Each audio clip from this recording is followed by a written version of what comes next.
안녕하십니까. 예, 월요일입니다. 저희들은 요일 개념이 없는데, 이렇게 많은 분들은 그 월요일 중후군이라고 하죠. 월요일이 그냥 이유 없이 싫고 그런 데죠. 지금 비가 많이 옵니다. 비가 많이 오는데, 이 비가 반가운 분들도 계실 거지만, 또 이 비가 뭐 불편한 분들도 계실 겁니다. 저도 좋은 쪽으로 생각하면은 좋은 일이 생기니까 조금 덜어 불편하시더라도 그 불편한 부분을 좋은 쪽으로 잘 활용하시길 바랍니다. 오늘 부처님 말씀 듣는 모든 분들, 이제 모든 고통과 번뇌에서 자유로워서 행복하고 평안하시길 기원합니다.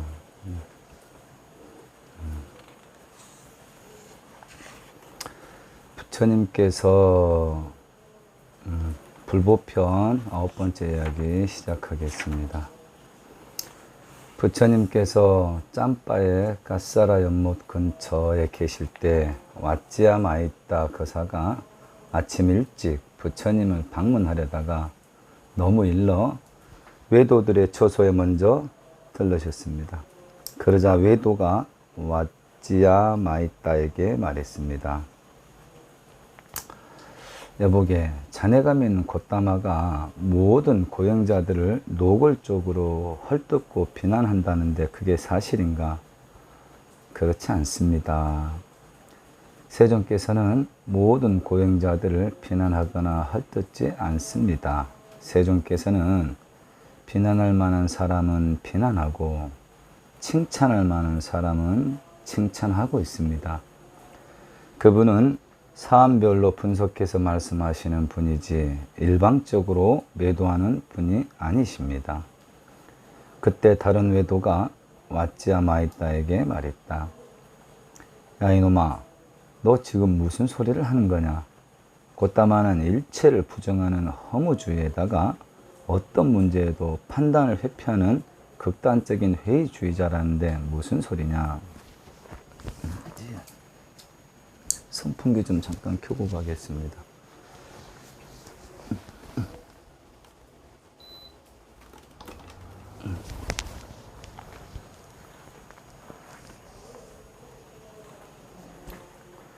그렇지 않습니다. 세존께서는 이것은 선이다, 이것은 악이다라고 분명히 말씀하시고, 그런 점에서 볼 때 세존은 입장을 분명히 하는 분이지 외나이까나 아빤야띠까가 아니란 말입니다. 외도들은 왓지야 마이따의 말에 당황해하면서 더 이상 반박하지 못하고 고개를 떨군 채 침묵하고 있었다. 왓지야 마이따는 더 이상 머물지 않고 자리에서 일어나 부처님한테 갔다. 그리고는 외도들과의 대화를 부처님께 말씀드렸더니 부처님께서 말씀하셨다. 거사여, 참으로 잘했구려. 장차 당신 앞에서 얼빠진 소리를 하는 사람들은 큰 코 다치겠구려. 네.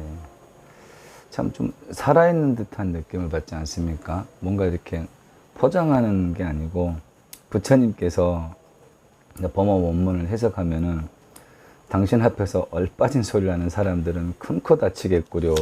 이런 식으로 좀 이렇게 중생적인 표현에 가까운 말씀을 하셨다는 게, 그걸 또 포장하지 않고 이대로 이렇게 밝혔다라는 게 정말 살아있는 드라마를 보는 것 같습니다. 10번째 이야기, 나는 행복한 사람이다라는 주제로 한번 읽어보겠습니다. 부처님께서 알라위의 싱사빠 동산에서 나뭇잎을 깔고 사실 때 외도 하타카가 찾아와 여쭈었다. 곶다마여, 행복하십니까? 그렇소, 나는 행복하게 살고 있소. 나는 세상에 행복하게 사는 사람들 가운데 한 사람이오. 그렇지만 한겨울밤은 길고 눈이 쏟아져 날씨는 추운데 짐승들이 짓밟은 딱딱한 땅 위에 낙엽을 깔고 산다는 것이 힘들지 않습니까? 비록 그렇다고 하지만 나는 행복하게 살고 있어. 세상에 행복하게 사는 사람들 가운데 나도 그 한 사람이요. 내가 당신에게 물을 터이니 옳다고 생각하는 대로 대답하겠소? 마을에서 벽을 안팎으로 바르고 두터운 창문을 단 집에서 따뜻한 옷을 입고 기름진 음식을 먹으면서 4명의 부인을 거느리고 사는 사람이 있다고 한다면 그가 행복하겠는가? 그야 말해 무엇하겠습니까? 그가 바로 행복하게 사는 사람이지요.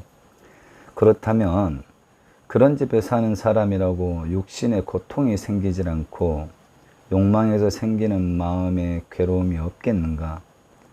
물론 그들에게도 육신의 고통과 마음의 괴로움은 있겠지요. 그렇소. 아무리 화려한 집에서 잘 먹고 산다고 해도 육신의 고통과 마음의 괴로움이 있다면 행복하게 산다고 할 수 없겠지. 하지만 나는 욕망과 분노와 어리석음을 뿌리채 뽑아버려 다시는 욕망과 분노와 어리석음을 일으키지 않는 사람이요. 그래서 내가 행복하게 산다고 말한 것이요. 정말로 행복하게 사는 사람은 일체 얽매임에서 벗어나 마음의 고요함과 평온함을 누리는 사람이요. 마지막 구절 개성으로 한번 읊어보겠습니다. 하는 욕망과 분노와 어리석음을 뿌리채 뽑아버려 다시는 욕망과 분노와 어리석음을 일으키지 않는 사람이요.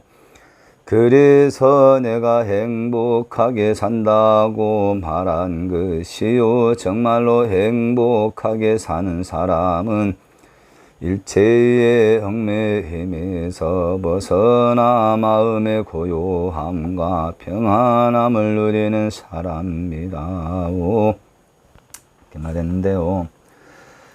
부처님께서 그 제세 당시에는 그때 수행자들을 꼭 불교뿐만 아니라 이렇게 머리 깎고 출가해서 이렇게 수행하는 집단을 이제 바라문이라고들 하는데요. 그래서 이제 우리 불법 수행자들도 바라문이라고 표현을 합니다. 이 바라문들 수행자들은 나무, 이슬을 가려줄 나무 아래서 지푸라기, 풀을 뜯어다가 이제 방석 삼아서 앉고 합니다. 이제 여기서 제가 짚고 넘어오고자 하는 부분은 제가 말씀드렸죠. 대승불교가 불교의 꽃이긴 하나 뿌리를 알지 못하고 화려한 꽃과 열매들만 보고 가다 보면 자칫 위험에 빠질 수가 있는 게, 보십시오. 수행자, 흔히 도인이라고 표현하죠. 그러니까 쉽게 말하면 도인병에 걸려 있습니다. 여러 수행자들이나 불교를 초정하는 불자님들도 도인병이에요. 눈에 보이는 것에, 귀에 들리는 것에. 그래서 부처님은 금강경에 사구계 중에 야기색견나 이임성구와 시인행서도 불능견이래라. 만약에 야기색견하라, 형상을 보고 나를 찾으려 하고, 이음성구하라, 소리로서 나를 들으려 한 자는 삿된 도를 행함이니 결코 나열애를 볼 수 없다고 말씀하십니다. 수행자의 품이 있는 모습이 도 자체가 되는 건 아니거든요. 수행자들이 생각을 하고 말하고 행동하는 게 자연스럽게 합의일체됐을 때 거기에서 우러나오는 그 기운이 품위로서 이제 승화가 되는데, 우리는 너무 보이는 것에 집착을 한다는 거죠. 많은 수행자들이 열심히 기도하고 가사장상 이렇게 달여 있고 쫙 품위 있게 풀 먹여서 하는 것까지 좋습니다. 부처님법에 어긋나는 행동입니다. 분명히 부처님이 하지 말라는 행동인데 거기까지는 좋습니다. 왜? 일단 위의가 있어야 되거든요. 사람은 입는 옷에서 뭐랄까 건강한 정신이 나오는 부분도 있습니다. 그런데 요즘은 그게 너무 치우쳐가지고 보이는 것에 끄달리다 보니까 내실이 없습니다. 내실이. 예. 그런 부분들은 상당히 조심해야 되겠습니다. 단예로 부처님은 옷을 누더기를 입으셨습니다. 똥 묻고 먼지 묻고 그런 것을 잘라다가 기워 입은 게 가사란 얘기죠. 그런데 요즘은 기워져 있는 승복을 사서 입어요. 그게 폼이 나니까. 그런데 신도들은 또 그걸 사줘요. 물론 청빈한 생활을 포기한 스님들의 잘못입니다. 잘못이지만 제가 여러분들과 같이 공부하고 수행하고자 하는 것은 여러분들이 깨어나야 됩니다. 여러분들이 깨어나지 않는 한 조계종, 더 나아가서 불교 희망이 없습니다. 지금 너무 힘든 상태입니다. 불제자님들이 깨어나시지 않으면 정말 힘듭니다. 스님들이 잘못된 길을 가려고 하면 스님 그거 부처님법에 어긋나잖아요. 저희는 그 뜻을 따를 수가 없습니다. 이게 바로 여러분들이 스님들의 호법 신장 역할을 해주는 겁니다. 절은 부유해야 됩니다. 많은 사람들이 와서 돈 걱정 안 하고 기도하고 수행할 수 있게끔, 복력이 있으신 분들이 크게 시주해 가지고 형편이 어려운 많은 수행자분들이 돈 걱정 안 하고 기도하고 수행해서 삶이 바꿔져서 그들이 또 형편이 나아지면 또 그 힘으로 또 시주를 하고 이렇게 돼야 되는데요. 그래서 저는 이제 서원을 세우기를, 저는 일단 그 옷은 시주를 안 받기로 했습니다. 승복은. 이제 동화사에서도 하도 스님이, 요즘 장삼 기워 입는 스님이 아마 드뭅니다. 드문데 저는 옷이 있는데 새 옷을 받는다는 게 너무 부처님법에 어긋나는 거기 때문에, 똥 묻은 천조각을 기워야 입어야 되는데 조금 해졌다고 조금 바랬다고, 그래서 제 장삼 보면요, 장삼이 누더기예요. 저는 그게 우리가 가야 될 길이 아닌가. 물론 신도분들은 스님께 승복을 해 올리는 그게 자체가 복이 될 수 있습니다. 하지만 이제 불교 상식적으로 스님들은 4가지를 시주를 받습니다. 의식주에 약, 의약품까지 4가지를 시주를 받는데요. 스님들 옷 많습니다. 물론 이제 승복을 파시는 분들에게 너무 죄송하지만은, 여러분들이 열심히 벌어갖고 번 돈을 좀 의미 있게 시주하려면 정말 이 돈이 필요한 스님이 아니라도 됩니다. 종교가 아니라도 됩니다. 당장 내 주위에 힘든 사람을 돕는 게, 그게 여러분들이 절대적으로 여러분 복으로 성화되는 일이라는 거. 물론 절에 시주해가지고 많은 사람들이 기도를 해가지고 수행을 해가지고 한 생각 돌려서 삶을 바꿀 수 있다면 그거보다 더 수승한 게 없겠지요. 당장 배고픈 사람한테 밥을 주는 것도 좋지만 그게 더 수승하겠지요. 그런 것들 잘 봐가지고, 그래서 저는 이번 생에는 옷을 받지는 않으려고요. 이제 없는 옷은 받는데, 없는 옷은 없으니까 옷은 안 받고, 저는 또 기도비도 안 받을 생각입니다. 저는 아직 주지가 아니지만은 조만간 제가 이제 주지를 하게 될 상황인데, 제가 주지가 되면은 기도비를 받지 않으려고요. 기도를 하는데 돈을 받는다. 저는 개인적으로 너무 아이러니한 상황입니다. 수행하고 싶은데, 아니 벌써 많은 불자님들이 십시일반해갖고 내 도량이 생긴, 제가 제 돈으로 한 게 아니잖아요. 어떤 스님이건. 그 도량에서 내가 노가다를 뛰고 심지어 대리운전 할지언정 신도님들에게 언제든지 와서 기도하고 수행할 수 있는 공간.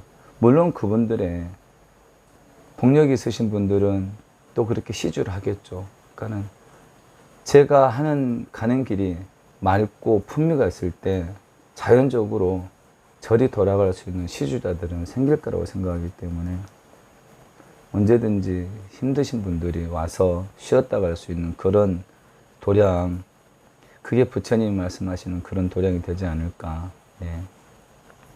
저는 물론 언젠간 제가 탁해져서 바뀔지 모르겠지만은, 저는 이 2가지를 일단 이번 생 서원으로 세웠습니다. 부처님 전에. 제 소원이 어긋나거든 저를 바로 데려가십시오 하고, 이번 생 그만 데려가십시오 하고 저는 그런 서원을 세웠습니다. 부처님 말씀 마지막 한 구절 더 읽고 넘어갈게요. 마지막 부분만. 나는 욕망과 분노와 어리석음을 뿌리째 뽑아버려 다시는 욕망과 분노와 어리석음을 일으키지 않는 사람이요. 그래서 내가 행복하게 산다고 말한 것이요. 정말로 행복하게 사는 사람은 일체 얽매임에서 벗어나 마음의 고요함과 평안함을 누리는 사람이요. 일체 얽매임에서 벗어나 마음의 고요함과 평안함을 누리는 사람이요. 대골 같은 절은 시주님들의 수행자들의 위에서 있는 곳이지 스님의 위에서 있는 곳이 아니라는 거. 예. 절은 부유할수록 스님은 청변해져야 된다는 거. 다시 한번 강조하고 싶습니다. 한 챕터 더 읽고 넘어가겠습니다.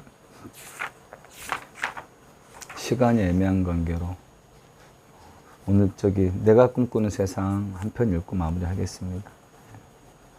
전번 시간에 말의 집착까지 있죠. 네.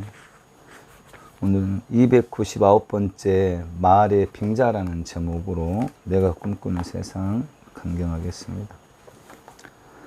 성자의 이름으로 행하는 모든 사악한 말은 자기 욕망으로 행하는 사악한 말에 비해 과보가 더 나쁩니다.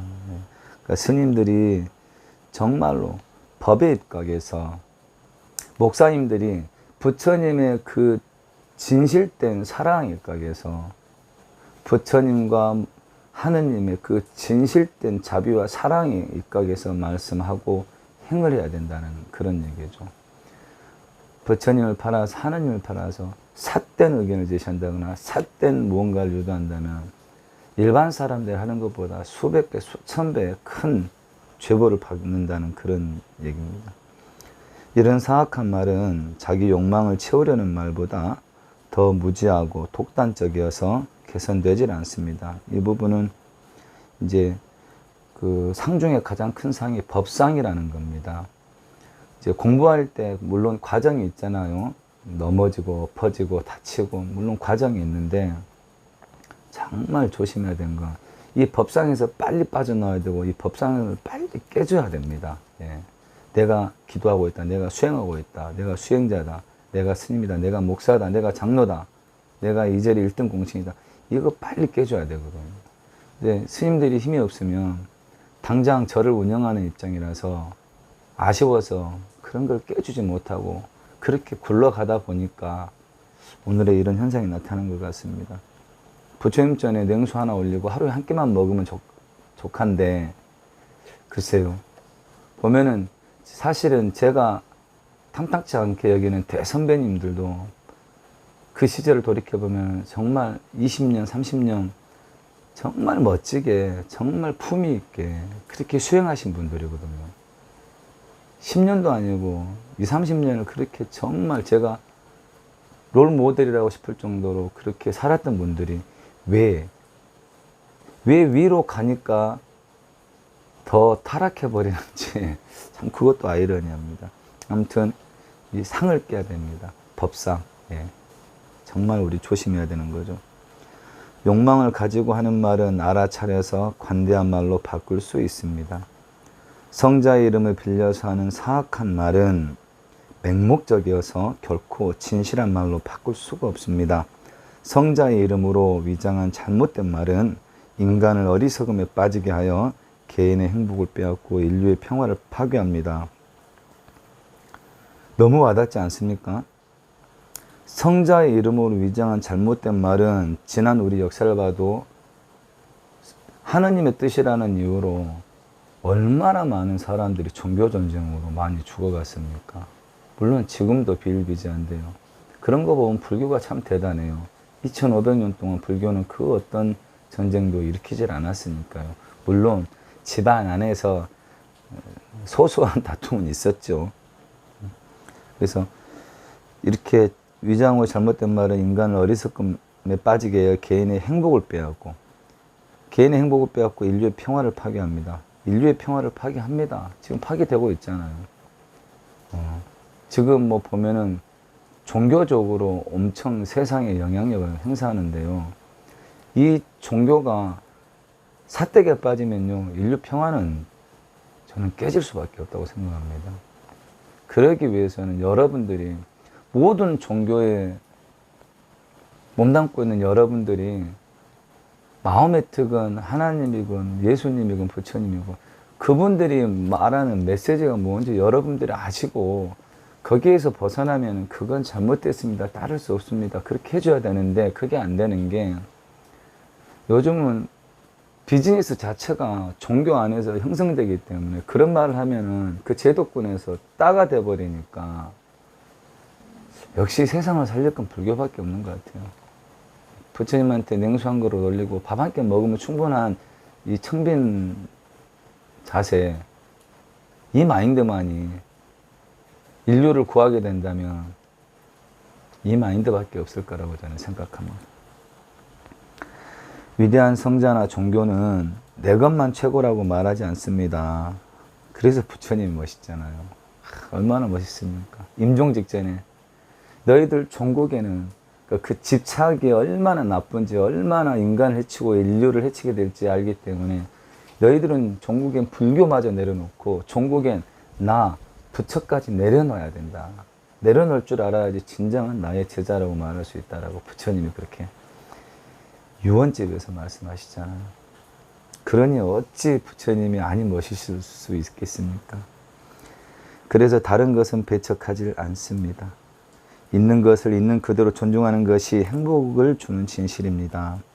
있는 것을 있는 그대로 존중하는 것이 행복을 주는 진실입니다. 예. 스님인 저는 하루하루를 부처님 법대로 살아가고 있는가? 물론 저도 종생에 업식이 남아있기 때문에 100% 그렇게 살지 못할 수도 있습니다. 하지만 제가 강조하는 것은 최소한 부끄러워하는 마음은 갖고 있자라는 거죠. 여러분들도 마찬가지입니다. 가장으로서, 한 가정의 어머니로서, 자식으로서 그 도리를 다 하기 위해서 생각을 하고 놓지 않되, 때론 실수하면 빨리 그걸 참여하고 부끄럽게 여기는 자세, 그리고 늘 내 아이의 행복은 늘 주위 사람을 배려하고 주위 사람의 아픔을 그 사람보다 내가 더 아파해주는 이런 자비, 연민심, 이것만이 작게는 나를 행복하게 하고 크게는 인류 대재앙을 막을 수 있는 유일한 저는 길이라고 생각합니다. 유일한 길입니다. 여기에선 종교도 필요 없습니다. 국가도 필요 없습니다.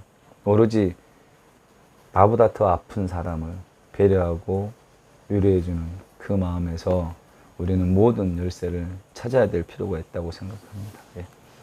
오늘 부처님 말씀 여기서 마치도록 하겠습니다. 오늘 하루도 선업 증장시키는데 아끼지 않는 하루 되시길 바랍니다. 건강하십시오. 이러면 이게 탁 끊어줘야 되는데, 그죠? 가서 꺼야 돼요. 한번 웃으시라고 이렇게 이런 말 하는 겁니다.